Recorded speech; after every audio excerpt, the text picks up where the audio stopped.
Hello friends, तो आज हम पढ़ेंगे एनवायरमेंटल इकोनॉमिक्स के कुछ टॉपिक्स हम पढ़ेंगे जिसमें होगा public private goods, free rider problems, जो कि कॉमन टॉपिक्स होते हैं सारे हमारे यूजीसी नेट और पीजीटी एग्जाम्स के लिए। और ये सब एनवायरमेंट इकोनॉमिक्स काफ़ी एक छोटा सा पार्ट है इकोनॉमिक्स का, जिसे जल्दी कवर किया जा सकता है और उसमें से 3 से 4 नंबर कंप्लीट एनवायरमेंट इकोनॉमिक्स से 5 नंबर तक आते हैं।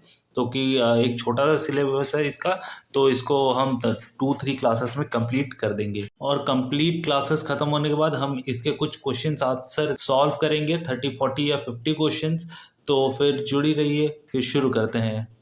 ओके, तो पहला जो हमारा गुड्स है वो है प्राइवेट गुड। प्राइवेट गुड मतलब कि जैसे आपके खुद की कोई चीज़, उसको हम प्राइवेट गुड बोलते हैं। ठीक है, जैसा घर हो गया, साइकिल हो गया, गाड़ी हो गया, या फिर ज़मीन जायदाद होगी। ठीक है, उसको हम क्या बोलेंगे, प्राइवेट गुड के अंदर आएंगे। और इकोनॉमिक के पॉइंट ऑफ व्यू से दो चीज़ें आपको यहाँ पर याद रखना है। एक है एक्सक्लूडेबल, आप किसी और को उसको कंज्यूम करने से एक्सक्लूड कर सकते हो। नहीं भाई, ये चीज़ मेरी है, इसका मालिकाना अधिकार सिर्फ मेरे पास है। ठीक है, एक्सक्लूड कर सकते हो।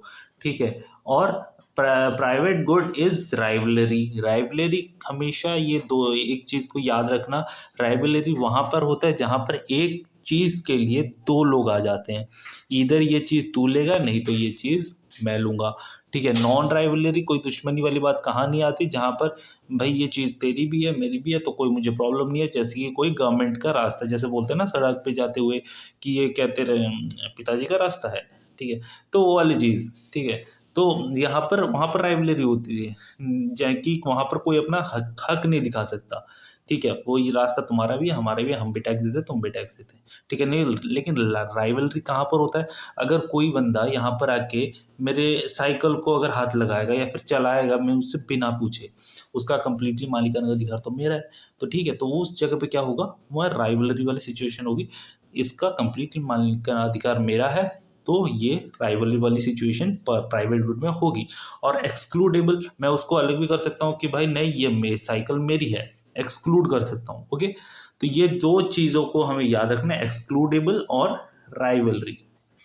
ओके, तो हम थोड़ा सा रीड कर लेते हैं क्या लिखा है। दिस मीन्स, दिस, हाँ, this means that the owner of the good can prevent other from consuming it or enjoying its benefit। जो मैंने कि अभी साइकिल का एग्जांपल दिया, example the text book that you are own are excludable good because if you wish you can prevent anyone else from using it, generally purchasing a private good establish. यहाँ पर एक किताबों का example दिया, कोई किताब अगर मैंने खरीदी है, मैं नहीं चाहूँ तो कोई और उसे नहीं ले सकता। ठीक है, मैं उसको एक्सक्लूड कर सकता हूँ दूसरों से। तो दूसरा जो हमारा यहाँ पर आ जाता है वो है, एक मिनट, हाँ, दूसरा जो हमारी चीज़ आता है वो क्या है, हमारा आ जाता है यहाँ पे राइवल।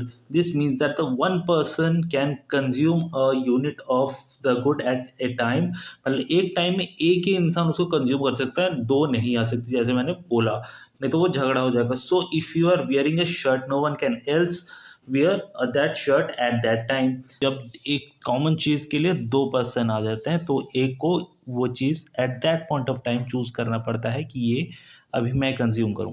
ओके, और private good, good that is excludable and rival, ये चीज़ को आप नोट कर सकते हैं कि प्राइवेट गुड क्या होता है, एक्सक्लूडेबल और राइवल, ये दोनों चीज़ आप पॉइंट याद रखना है एग्जाम। और उसके बाद जो हमारा आ जाता है पब्लिक गुड आता है हमारा। पब्लिक गुड में क्या होता है जनरली, पब्लिक गुड इसका ठीक प्राइवेट का ऑपोजिट होता है हमारा पब्लिक गुड। ओके, ये पब्लिक गुड क्या होता है, नॉन एक्सक्लूडेबल होता है, कोई किसी को इससे अलग नहीं कर सकता कि तुम रास्ते में नहीं चल सकते, तुम ये सरकारी पार्क में नहीं घूम सकते, है ना। और उसके साथ साथ और एक इसका होता है क्या, नॉन राइवलरी भी होती है, नॉन राइवलरी भी होती है। और दूसरा क्या है, नॉन एक्सक्लूडेबल भी होता है, मतलब किसी को अलग नहीं कर सकता। और एक गुड को अगर कोई एक उस टाइम कंज्यूम कर रहा है तो दूसरा भी उसको कंज्यूम कर सकता है, उसको हम बोल देंगे नॉन राइवल। नॉन राइवल मतलब दो, एक कॉमन चीज़ को दो पर्सन एक टाइम में यूज़ कर सकते हैं। ओके, जैसे कि रोड का मैंने एग्जांपल बताया इधर, है ना। और दूसरा है नॉन एक्सक्लूड, कोई किसी को बोल नहीं सकता कि ये रास्ता मेरा है या फिर मेरे पिताजी का है, तुम यहाँ पे नहीं चल सकते। ठीक है, तो ये वो वाला एग्जांपल हो गया हमारा। और उसके बाद हम थोड़ा रीड कर लेते हैं क्या है इधर, एक सेकेंड, हाँ पहले ऊपर से चलते हैं। Public good is a good whose benefits are freely available to anyone, हर कोई यूज़ कर सकता है, और ये प्राइवेट गुड से ठीक अपोजिट होता है। जैसे कि प्राइवेट गुड में एक्सक्लूडेबल था और ड्राइवल था, यहाँ पर ठीक नॉन लग गया दोनों में, ठीक है, ठीक उसका opposite. And whose use by one person does not diminish it usefulness to other non rival non excludable goods, है ना। तो यह हमने अच्छे से पता किया कि ये चीज़ होती क्या है। अब हम आगे देखते हैं थोड़ा। हाँ, a good whose benefits are freely available to all the users, हर यूज़र के लिए अवेलेबल है, नॉन राइवल गुड है, ज़्यादा यूजर्स एक टाइम में यूज़ कर सकते हैं।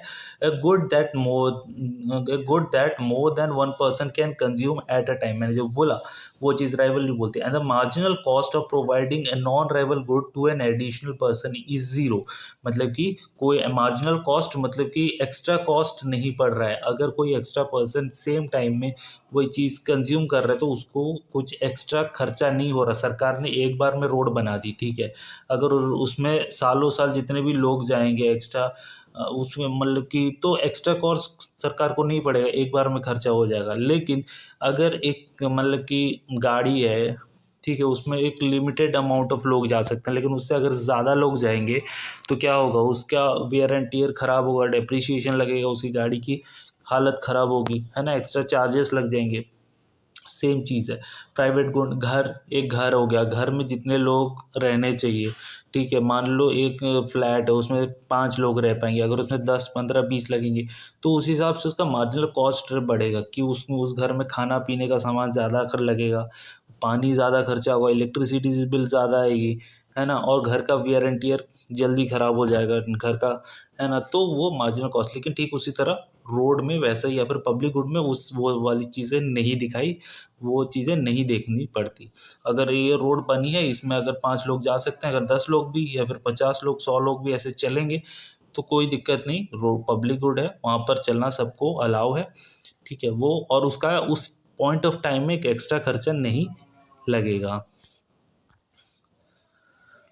ओके, तो यहाँ पर क्या है एग्जाम्पल दूसरा जो हमने एग्जाम्पल दिया है क्या, a common example of public good is national defence, everyone in the country can simultaneously receive it's benefit and non can be excluded, ठीक है, मतलब कि ये क्या बोल रहा है, एक पब्लिक गुड का एक बहुत ही शानदार एग्जाम्पल है इधर क्या, हमारा डिफेंस, पब्लिक डिफेंस जो है, ठीक है, नेशनल डिफेंस आर्मी हो गई, ठीक है, तो वो कंट्री में एक बार उसका बजट में से पैसा जाता है, ठीक, और उसको बार बार, और लेकिन उसको एन्जॉय हर कोई, मतलब कि सेफ्टी हर किसी को प्रोवाइड किया जाता है, किसी को अलग नहीं किया जा सकता कि नहीं नेशनल डिफेंस में तुम्हारी सिक्योरिटी नहीं आती, या फिर किसी को एक्सक्लूड नहीं किया जा सकता कि नहीं तुम इस डिफेंस से सुविधा नहीं ले पाओगे, तुम्हारे घर में अगर आतंकी हमला होगा तो आर्मी उधर नहीं जाएगी, ऐसा नहीं, वो नेशनल की बात हो गई। तो और उनको खर्चा जो होता है एक ही बार में होता है, ठीक है, उनको बेनिफिट हर कोई भी लेता है, ठीक है, और उसमें मार्जिनल कॉस्ट एक्स्ट्रा नहीं लगता है ना।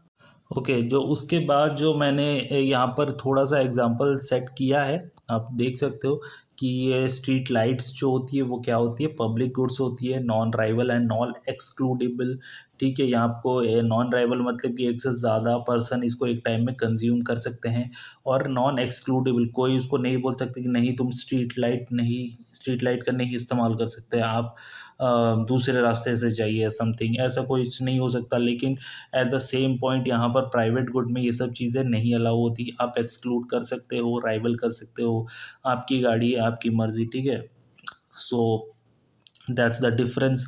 अब फ्री राइडर प्रॉब्लम, जैसे कि यहाँ पर आप देख सकते हो फ्री राइडर प्रॉब्लम, यहाँ पर एक बंदा बैठा है बस के ऊपर, बिना टिकट के, मोस्ट प्रोबेबली बिना टिकट के ही जा रहा होगा तभी जाके ऊपर बैठा है, लेकिन जो कि इंडिया में देखा जाता है काफ़ी, है ना। तो ये बस एक सिंपल सा एग्जांपल मैंने दिया है, ऐसा मोस्टली हमें ट्रेन में देखने को मिलता है ऐसा situations.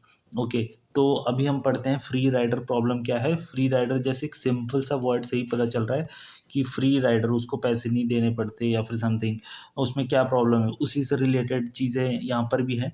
Those who obtain the benefit of a public good without paying anything for it, मान लो कोई बेगर्स हो गया, वो तो टैक्स नहीं दे रहे, है ना, गवर्नमेंट को, मोस्ट प्रोबेबली बेगर्स हो गए, या फिर बहुत सारे ऐसे लोग हैं जो कि टैक्स पे नहीं करते, ठीक है। तो वैसे लोग क्या करते हैं, वो उसमें आ जाते हैं फ्री राइडर प्रॉब्लम, या फिर ऐसे बहुत सारे लोग हैं जो कि टैक्स नहीं पे कर रहे, या फिर समथिंग उस अमाउंट को पे नहीं कर रहे उस पब्लिक गुड के लिए, लेकिन वो but still they enjoying the benefit which is coming out of it, ठीक है। और ये फ्री राइडर प्रॉब्लम किसका एक एग्जांपल है, मार्केट फेलियर। मार्केट फेलियर एक बहुत इंटरेस्टिंग और एग्ज़ाम में आने वाले को सब्जेक्ट्स में टॉपिक्स में से है, जिसको हम आगे कवर करेंगे एक वीडियो में।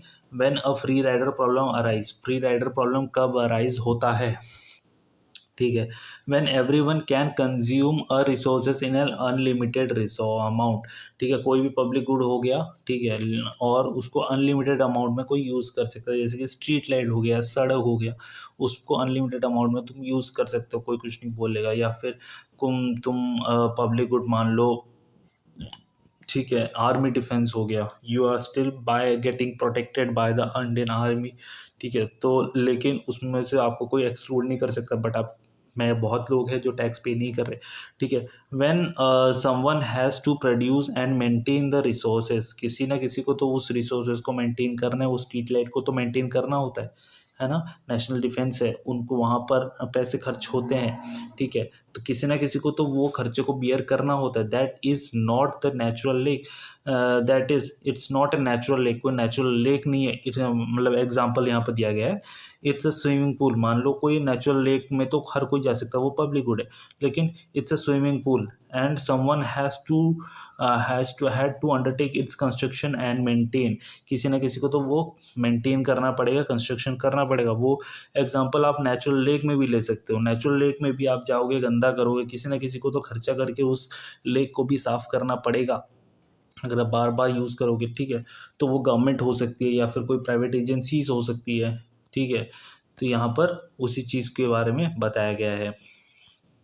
जो अगला जो बोला गया है, common property resources. Common property, ये यहाँ पर एक एग्जांपल मैंने दिया है, ये कॉमन प्रॉपर्टी है। मान लो अर्थ है, अर्थ को हर कोई लेना चाहता है, ठीक है, और इसको पैसे में तोला गया है, ठीक है। तो ये वो चीज़ को बताती है। अब थोड़ा रीड करते हैं क्या बताया इसमें, इसके अंदर। मान लो common property resources are natural resources that belongs to a community, किसी एक कम्युनिटी को वो बिलोंग करती है एक रिसोर्सेज, ठीक है। ये जंगल हो गया मान लो, और ये हो गए जंगल के आदिवासी या फिर जंगल में रहने वाले लोग, ठीक है। Are natural resources that belongs to a community and are accessible to all the member with a certain restriction, हर कोई उस नेचुरल रिसोर्स को यूज़ तो कर सकता है, लेकिन एक सर्टेन रिस्ट्रिक्शन के साथ। ये नहीं कि मन चाहे इस्तेमाल करें, ठीक है, जितना पेड़ उतना काट के ले जाए बेचे, ऐसा नहीं। एक पर्टिकुलर रिस्ट्रिक्शंस होती है, उसके अंदर, उस दायरे के अंदर रह के उस चीज़ों को इस्तेमाल करना restriction. But no one has the ownership और राइट, है ना।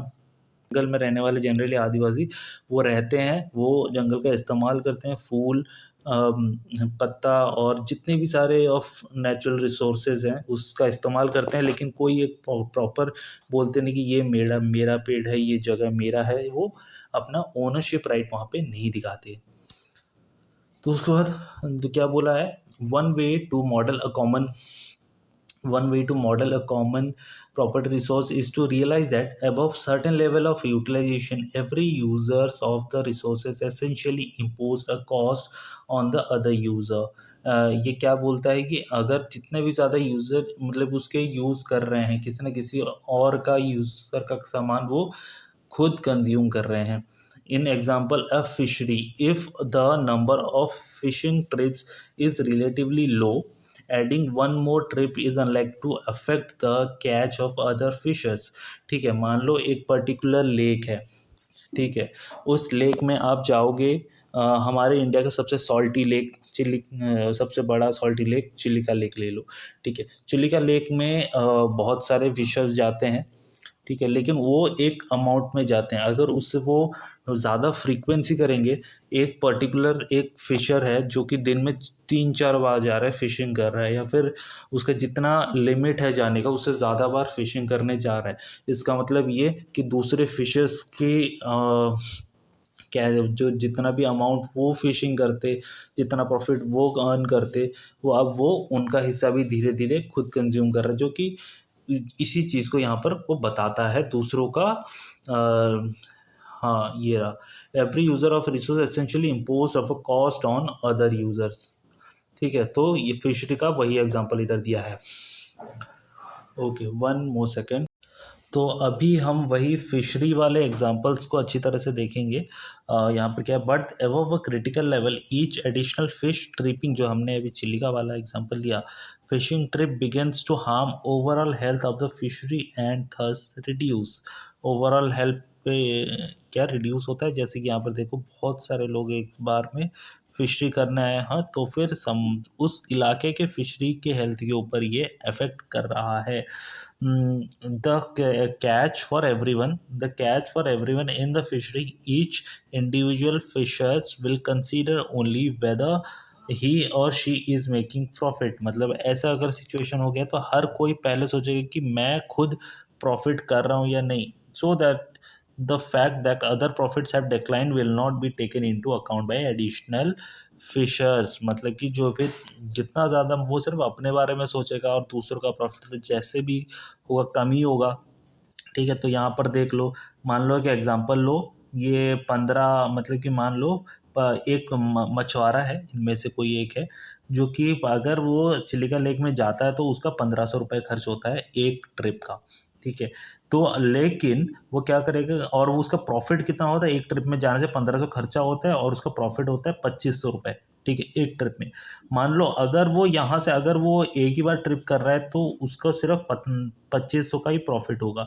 लेकिन वो अगर धीरे धीरे क्या कर रहा है, वो धीरे धीरे और भी ज़्यादा अपना प्रॉफिट बढ़ाने के लिए जाएगा, तो उसका धीरे धीरे मान लो कि खर्चा कैसे होगा। मान लो अगर वो बोट लिया है तो बोट का रेंट होगा, वो अकेले तो मछली पकड़ने जाएगा ही नहीं। आपने डिस्कवरी और नेट जियो वगैरह में देखा होगा कि अगर कोई मछुआरा समुद्र में जाता है तो वो अपने साथ 2-3 बंदे लेके जाता है, कि बहुत सारी चीज़ें लेके होती है। तो आपने फिल्मों वगैरह में भी देखी होगी, एक बोट में कितने सारे लोग होते हैं मछली पकड़ने के लिए, तो उन सबको भी वो सैलरी देगा। ठीक है, तो इसीलिए उसका खर्चा यहाँ से धीरे धीरे, वो जैसे ज़्यादा बार एक दिन में अगर उसका लिमिटेशन था एक ही बार फिश पकड़ने जाएगा, तो वो क्या करेगा, वो ज़्यादा बार जगह जाएगा तो उसका खर्चा बढ़ेगा, है ना। वो ज़्यादा बार उसका ऑयल का खर्चा, वो जो पेट्रोल जो भी खर्च करा करके जाएगा इंजन जला के, तो उस पेट्रोल वो वगैरह भी लगेगा, उसके जो भी एक बार का खर्चा वो धीरे धीरे बढ़ता रहेगा, है ना। मतलब कि थोड़ा थोड़ा कम होगा लेकिन बढ़ेगा तो ज़रूर, है ना। तो उसका खर्चा धीरे धीरे करके बढ़ेगा, और ये जो 2500 से जो प्रॉफिट होगा वो भी 2500 से धीरे धीरे कम होता जाएगा। क्यों ऐसा सिचुएशन ऐसा इसीलिए होगा क्योंकि अगर ये जो नीचे है वो ट्रिप्स को दर्शाता है। अगर T0 एक ही ट्रिप को, जब जब तक वो एक ट्रिप में जाता था तब उसको 1500 में 2500 प्रॉफिट होता था, लेकिन वो जैसे जैसे ट्रिप्स बढ़ाने लग गया उसका प्रॉफिट भी धीरे धीरे डिक्लाइन होने लग गया। क्यों? क्योंकि ऐसे दूसरे लोगों ने भी देखा, यार ये ज़्यादा बार जा रहा है, इसको प्रॉफिट हो रहा है, हम भी जाएंगे। तो दूसरे लोग भी धीरे धीरे इसी सेम सिचुएशन में कूद पड़ते हैं, तो इस तरह से क्या होता है, सबका ओवरऑल प्रॉफिट नीचे आ जाता है और ओवरऑल खर्चा बढ़ जाता है। ठीक है, तो ये बस डायग्राम के माध्यम से समझाने की कोशिश था। तो इसी को टैकल करने के लिए बहुत सारी गवर्नमेंट क्या करती है, इंडिविजुअल ट्रांसफरेबल कोटा, इन ये एक टर्म है जो कि एग्जाम के पॉइंट ऑफ व्यू से इम्पोर्टेंट है। तो इसमें क्या होता है जनरली, इंडिविजुअल ट्रांसफरेबल कोटा में, वेट अ सेकेंड, हाँ, इंडिविजुअल ट्रांसफरेबल कोटा में क्या होता है, जनरली इस चीज़ में होता है the tradable rights to access और harvest common property resources such as the right to harvest a particular quantity of fish. मान लो चिलिका लेक में बहुत सारे फिशरमैन्स हैं, ठीक है, अगर उनको ट्रेडेबल राइट्स दे दिया जाए कि आपको, आपके पास ट्रेडेबल राइट है, आप इस पर्टिकुलर एरिया में इतना बार फिशिंग कर सकते हो एक हफ्ते में, है ना। तो अगर वो उनके पास ट्रेडेबल राइट है, वो एक हफ्ते में 7 डेज में मान लो 3 टाइम्स फिशिंग कर सकते हैं। ठीक है, 3 टाइम्स उनका रजिस्टर वगैरह सब कुछ होगा, प्रॉपर रजिस्ट्रेशन होगा, प्रॉपर ऑथेंटिफिकेशन होने के बाद ही वो 3 बार फिशिंग कर सकते हैं। ठीक है, तो उनको वहाँ पे काइंड ऑफ लाइसेंस मिल गया, इतने बार इतने टाइम ही वो कर सकते हैं, है ना, हार्वेस्ट कर सकते हैं। और वो कॉमन प्रॉपर्टीज है, चिलिका लेक वहाँ पर एक कॉमन प्रॉपर्टी रिसोर्सेज है, such as right to harvest, है ना। ऐसा करके सबको अगर दे दिया जाए तो सब ये कम कम करके प्रॉफिट कमाएंगे, लेकिन लंबे समय तक चलेंगे, ठीक है। इसी चीज़ को दर्शाता है। तो अगला जो है हमारा क्या है, आर्टिफिशियली स्केयर गुड्स। हाँ, हमने दो टाइप के गुड्स पढ़े, क्या था, एक था पब्लिक गुड्स था, प्राइवेट गुड्स था, और एक हो गया artificially scare goods. Artificially scare goods क्या होता है, which are excludable but non rivalry. मतलब अलग तो किया जा सकता है लेकिन नॉन राइवलरी, मतलब एक टाइम में दो बंदे उसे कंज्यूम कर सकते हैं। वो क्या चीज़ है, thus artificially scarce goods can be simultaneously consumed by many people at a time। जैसे मैंने बोला नॉन राइवलरी है ना, ये उस चीज़ को बताता है कि एक टाइम में बहुत सारे लोग ले सकते हैं। तभी अगर ये टाइम में एक चीज़ को दो बंदे ज़्यादा कंज्यूम कर सकते हैं तभी ना कुछ दुश्मनी नहीं होगी, है ना। But those goods who do not pay can be excluded from enjoying the good. जो पैसा नहीं देगा वो सामान नहीं लेगा। तो ये कौन सी चीज़ आ गई, जो चीज़ हम कंज्यूमिंग गुड हो गए, जो भी after payment you can consume it, लेकिन before payment you can not, है ना। Artificial goods are scarce goods, मतलब कम अमाउंट में होती है good that is excluded but non rivalry. An example of artificial goods is toll gate. सबसे बढ़िया एग्जाम्पल क्या है, टोल गेट। अगर आप पैसे दिए तो टोल गेट के उस पार जाओगे, नहीं तो नहीं जाओगे। दोज हु डू नॉट पे the toll tax can be excluded from using the road, but at least at one point many people can simultaneously use the road, है ना। तो ये वही चीज़ बताता है कि आपको एक्सक्लूडेबल किया जा सकता है but non rivalry, at the same point of time बहुत सारे लोग उसको कंज्यूम कर सकते हैं, ठीक है। एक सेकेंड, उसके बाद एक और टर्म आ जाता है कंजेशन। कंजेशन ये छोटा सा टर्म है, आप याद इसको कर सकते हैं इजीली। कंजेशन हमारा क्या हो जाता है, कंजेशन, जैसे आपने सुना ना यार, कंजेस्टेड फील हो रहा है यार बस में जाके आज पड़ा, है ना। तो that's meaning that they are non rival, मतलब कि किसी एक टाइम में मल्टीपल यूजर्स हो सकते हैं if relatively few people use them at once. When demand increase certain level, each user's benefit begins to decrease due to the crowding and scarcity. Congestion मैंने जैसे बोला बस में, बस वाला एग्जांपल बेस्ट ले लो, ठीक है। बस वाला एग्जांपल, कम लोग हैं कंजेस्टेड फील नहीं होता, लेकिन ज़्यादा लोग हो जाते हैं तो क्या होता है, ईच यूज़र्स का बेनिफिट कम हो जाता है, हमारा एक्सपीरियंस वहाँ पे ख़राब हो जाता है आने जाने का। हम पैसे तो दिए होते हैं अच्छे जितना अमाउंट है, लेकिन आने जाने का हमारा एक्सपीरियंस ख़राब हो जाता है, ठीक है। तो उसे उस सिचुएशन को हम कंजेशन बोलते हैं। नॉन राइवलरी है, नॉन राइवल एक टाइम में मल्टीपल यूज़र्स हो सकते हैं, ठीक है। और अब हम ये देखते हैं कि ये टेबल हमारा थोड़ा इम्पॉर्टेंट है। टेबल ये जो है classification of different type of goods. हाँ, सबसे ये एक मैट्रिक्स की तरह है। एक्सक्लूडेबल, ये यहाँ पे एक्सक्लूडेबल है, इसके नीचे जितनी भी सारी चीज़ है वो एक्सक्लूडेबल है। यहाँ पर नॉन एक्सक्लूडेबल, ये राइवलरी वाली चीज़, नॉन राइवलरी वाली चीज़, ओके। हमारा सबसे पहले जो चीज़ आ जाता है वो है प्राइवेट गुड। प्राइवेट गुड्स क्या होता है, प्राइवेट गुड हमारा हमने पढ़ा था, वो उसे अलग भी किया जा सकता है, मतलब कि किसी और से छीना भी जा सकता है। हमारा चीज़ है ना, हम किसी को काहे दें, ठीक है। एक टाइम में एक ही बंदा यूज़ कर गया, राइवल भी हो गया। नॉन एक्सक्लूडेबल हो गया, इसका ठीक अपोजिट उसके बाद पढ़ना होता है। हाँ, प्राइवेट गुड के बाद हो गया हमारा पब्लिक गुड, है ना। पब्लिक गुड में क्या आ जाता है हमारा, नॉन एक्सक्लूडेबल और नॉन राइवलरी, ठीक है। किसी को आप मना भी नहीं कर सकते वहाँ पर उसे यूज़ करने से, और हर कोई उसको एक पॉइंट ऑफ टाइम में यूज़ भी कर सकता है, ठीक है। प्राइवेट गुड इसका ये अपोजिट हो जाता है, प्राइवेट गुड पब्लिक गुड। उसके बाद हम पढ़ेंगे क्या, उसके बाद हम पढ़ेंगे common property resources. Common property resources क्या होता है, नॉन एक्सक्लूडेबल भी है, नॉन किसी को हम एक्सक्लूड नहीं कर सकते, लेकिन राइवलरी है उसके अंदर। हमने कॉमन प्रॉपर्टी रिसोर्स, हमने मछली वाली एग्जांपल पढ़ी थी अभी, चिल्का लेक वाली, है ना। राइवल हो सकता है एक पॉइंट ऑफ टाइम में एक यूज़ करें, है ना, जैसे कि ocean fisheries, ground water, community basketball ground court, एक पॉइंट ऑफ टाइम में कोई एक यूज़ करेगा, है ना। और उसके बाद जो हमारा जाता है नॉन आर्टिफिशियली गुड्स, और टोल गेट का एग्जांपल जो हमने पढ़ा, उसमें क्या होता है, नॉन ड्राइवेबल, मतलब एक पॉइंट ऑफ टाइम में ज़्यादा लोग डेफिनेटली पोल टैक्स को यूज़ कर सकते हैं। मल्टीपल गेट्स होते हैं ना पोल टैक्स में, एक पॉइंट ऑफ टाइम में ज़्यादा गाड़ियाँ जा सकती हैं, यूज़ कर सकते हैं, लेकिन eight the same point time में वो क्या होता है, एक्सक्लूडेबल, अलग किया जा सकता है कि तुम अगर पैसा नहीं देगा तो तुम नहीं जाएगा, सीधी बात, ठीक है। उसके बाद जो हमारा आ जाता है ट्रेजेडी ऑफ कॉमन्स। ये एक काफ़ी इम्पॉर्टेंट टॉपिक है, एग्ज़ाम के पॉइंट से ये आता है एग्ज़ाम में। ट्रेजेडी ऑफ कॉमन क्या होता है, ये काफ़ी सिंपल है, एक बार में इसको अंडरस्टैंड किया जा सकता है। तो ट्रेजेडी ऑफ कॉमन क्या होता है, situation in which unregulated common property resource is seriously degraded due to over use.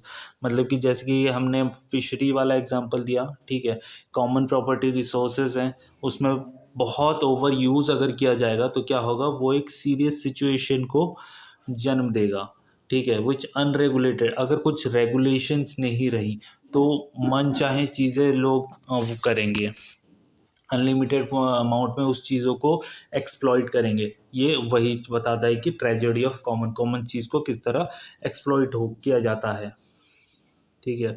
उसके बाद जो हमारा टॉपिक आ जाएगा, उसके बाद क्या दिया है, it is any good which is rival, मतलब एक टाइम में एक यूज़ करेगा, और नॉन एक्सक्लूडेबल, उसको मतलब कि अलग भी नहीं कर सकते, ठीक है। जो हमारे कॉमन प्रॉपर्टी रिसोर्सेज में ये दोनों उसके प्रॉपर्टीज हुआ करते थे, to be over use and under maintain, over use किया जाए और अंडर मेंटेन, उसको मेंटेनेंस भी नहीं किया जाएगा तो वो चीज़ ख़राब हो जाएगी, है ना। कॉमन प्रॉपर्टी रिसोर्सेज उसको कोई ना कोई तो देखभाल करेगा, कि वह गवर्नमेंट करेगी या फिर कोई प्राइवेट ऑर्गेनाइजेशन करेगी। As common resources are not owned, common resource किसी से ओन नहीं किया जाता लेकिन गवर्नमेंट के अलावा, so it is difficult to prevent anyone from consuming this goods, है ना। पीपल हैव, हम ये पॉइंट को याद रखना, यहाँ पर जो ये थोड़ा लिमिटेशन की तरह दिया है, लेकिन हम इस चीज़ के बारे में हम अच्छे से पढ़ेंगे आगे इस पॉइंट को। Okay, people have incentives to gather and consume more of common property resource before others. ये लोग करते हैं, अगर कोई रेगुलेशन नहीं होगा तो लोग ज़्यादा से ज़्यादा इंसेंटिव या फिर प्रॉफिट के चक्कर में इन सब चीज़ों को कंज्यूम ज़्यादा करेंगे। ओके, तो यहाँ पर जो हमारा जिस साइंटिस्ट के बारे में हमने, जो इकोनॉमिस्ट के बारे में पढ़ा था, उन्होंने सबसे पहले गेजिंग लैंड का ही एग्जांपल दिया था। इस टर्म को जब उन्होंने ट्रेजेडी ऑफ कॉमन का एग्जाम मतलब कि टर्म यूज़ किया, तो उन्होंने सबसे पहले एग्जांपल इसी गेजिंग लैंड के ऊपर ही दिया था।